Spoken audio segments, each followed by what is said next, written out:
Hello, I'm here with Maya Sonenberg, writer and my thesis advisor, professor at University of Washington, and we're here to talk about her writing, including her 2 collections of short stories, Cartographies and Voices from the Blue Hotel. Hi Maya, and thank you for being here. My pleasure. In your writing, often there is fairy tale. Could you speak to some of your influence in that genre? I've thought about this quite a bit recently as I've become more aware of how interested I am in fairy tales. And interestingly, looking back at my work, found examples of ways I've always used fairy tales. So that's been interesting to me. But it's only been much more recently that I've been very conscious of that. And I've thought quite a bit about what appeals to me about using fairy tales. And I think it's a couple of things. One is that when you read a fairy tale or you read contemporary fiction that either overtly references fairy tales or plays off a sort of fairy tale feel, as Kate Bernheimer might say, you're really aware that you're reading. You're not buying into the idea of realism, that fiction is meant to be a window on the world or an obvious reflection of the world. But you're always aware that you're reading words on the page. And for me, that links to the history of experimental fiction writing, which I've always been interested in. So that's one aspect of using fairy tale or being influenced by fairy tale. But I actually think perhaps even more than that, for me, what fairy tales do is they highlight a sense of mystery and wonder. In other words, when you read fairy tale, there are no logical explanations either for what happens in the story or how the characters react to what happens. You can't go back and rely on a sort of Freudian psychology to explain things. And that gives me a thrill. I mean, it just gives me a visceral thrill to experience that as a reader. And I think for me, it's also linked to what makes the best literature in general. In other words, that there's always a pocket of mystery in there. And by that, I certainly don't mean sort of like detective story mysteries, although I enjoy those sometimes as well. But just a pocket of mystery with the best literature, no matter how many times you think about a work, try to explain it to yourself, feel as though you've done that satisfactorily. When you go back and read that work again, you find something different.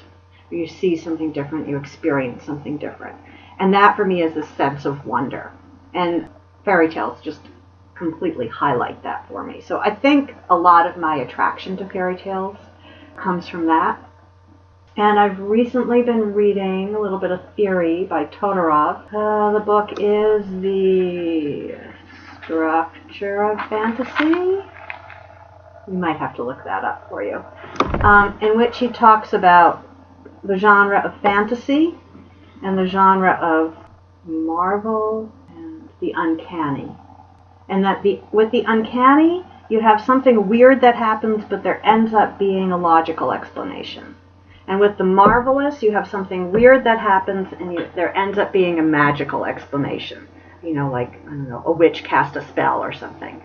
But with the fantastic, you're always on edge between those, and you never know.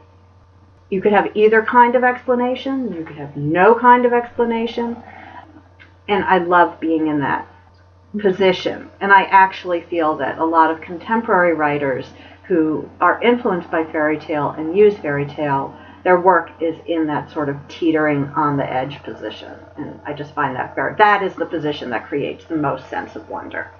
What are some modern fairy tale writers that you're interested in or who can do that?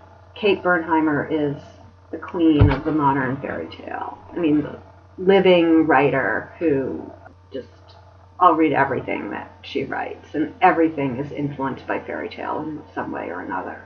She also is the editor of Fairy Tale Review, which publishes many contemporary writers who work somehow related to fairy tale. Kelly Link, Ricky Ducournay, Angela Carter, of course, who is unfortunately no longer alive, but her collection, The Bloody Chamber, I think was probably one of the most influential works, 20th century works of people revising, returning to fairy tales.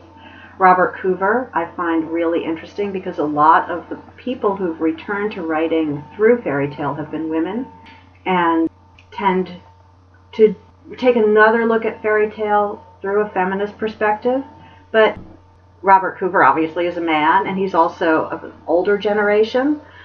So that has been really interesting, especially to see his more recent reworkings of fairy tales in a book that's called A Child Again. There are many, many others who work with fairy tale and whose work I love, but those names sort of leap to mind. What about older fairy tales like Hans Christian Andersen? Were you interested in those types of stories? I always found I don't know that I read his fairy tales when I was little. I don't remember them as much. I've always found him sort of creepy. Not in a good way.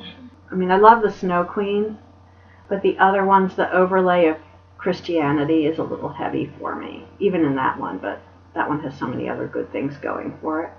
So I love Grimm's because they're gritty and they're nasty and horrible things happen in them. I don't particularly remember reading fairy tales as a child. I'm sure I did and had them told to me and read to me, but okay, outside of fairy tale, what other writers or writing styles inspire you? Okay, well, I tend to love lush writing.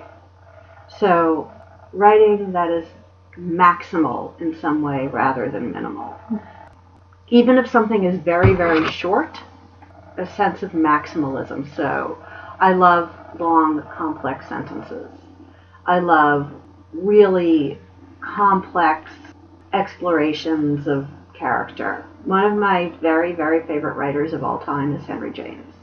If I'm going back to writers of much earlier generations, Henry James, the Brontes, I love South American magical realism. I'm embarrassed to say I know 3 words of Spanish and need to read it in translation, but Borges was a huge influence on me. And with him, the stories are short, but there's a maximalism of idea there. So the ideas are intriguing and complex. Julio Cortázar, Clarice Lispector. I've loved those writers for a long time. All right, let's talk about your own writing. Mm-hmm. Why do you think that you write about family situations? What brings you interest? Over the years, that's really changed. Why? I think in that first collection of stories, there are a lot of sort of love stories, which I was not intending to write love stories, to tell you the truth. I was intending to use the love story as a metaphor for some more abstract idea. I think that in the second collection, Voices from the Blue Hotel, there are more stories that have some sort of family component, but the family part of it was not at the forefront of what I was interested in with that collection. The newest collection, which is tentatively titled 26 Abductions, doesn't have a home yet as a collection. I was very intentionally writing about family, and writing about family from the position of a woman in most of the stories in her somewhere in middle age, either dealing with both having children and aging parents, or dealing with a parent who has died, or dealing with just the children, or perhaps having chosen not to have children. And that one was just where I happened to be and what was of interest to me.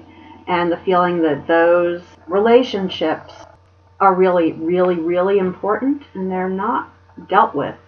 I hadn't read that much fiction that really focused on those sorts of relationships. What would you say was at the forefront of your mind with this collection? Well, the first collection, Cartographies, I didn't start out thinking of it as a collection. It was just whatever stories happened to be done by the time I had to send that off to the prize that it won. So at the time, I wasn't thinking of it as a collection. But in general, I think at that point in my life, I was really interested in formal experimentation.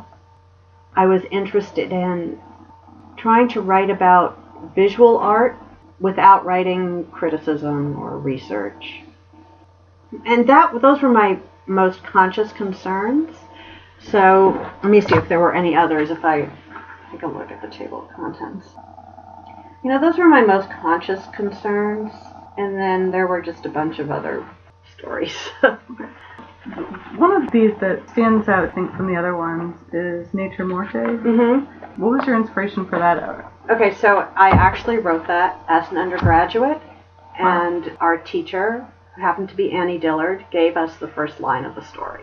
She gave us, the class, a bunch of different first lines. I think I was the only one who took that one.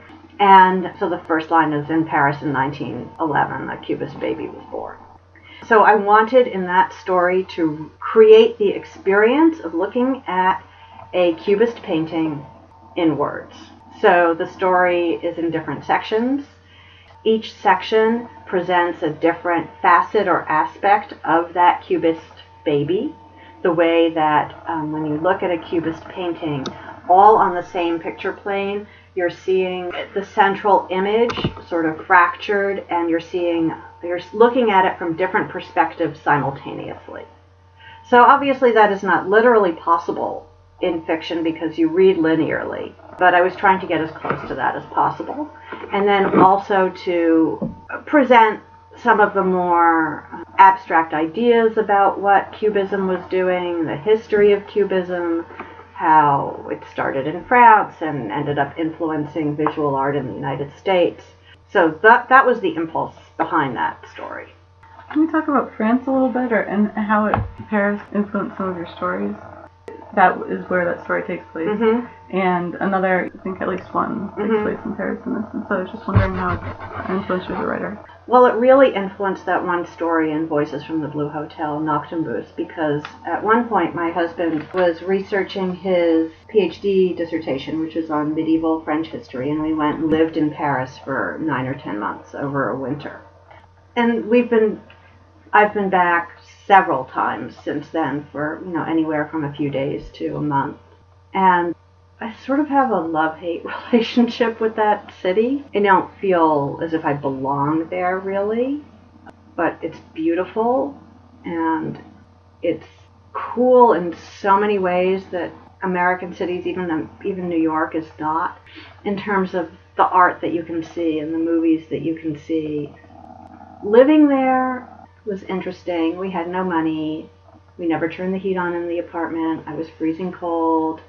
I didn't know any French people, so my French didn't improve. And after a while, I just felt like I was living like I had been, except that I had to do everything in French, and my French wasn't very good. So I think some of those mixed feelings about Paris come through in that story. And then the cool stuff about Paris and the neighborhood we lived in became part of that story as well. Do you speak French? I have really good emergency French, so my husband is, or was, I don't know if he still is, nearly fluent. He can actually carry on a meaningful conversation with people in French. I cannot do that. I can get by perfectly well, and the couple of times when we went, we had not real emergencies, but situations where, something had to be done right now, and the people we had to speak to only spoke French. And the weirdest thing happened, which was that suddenly I could do that, and he lost his ability. So I have emergency French and restaurant French. Situation specific. Yeah. Great.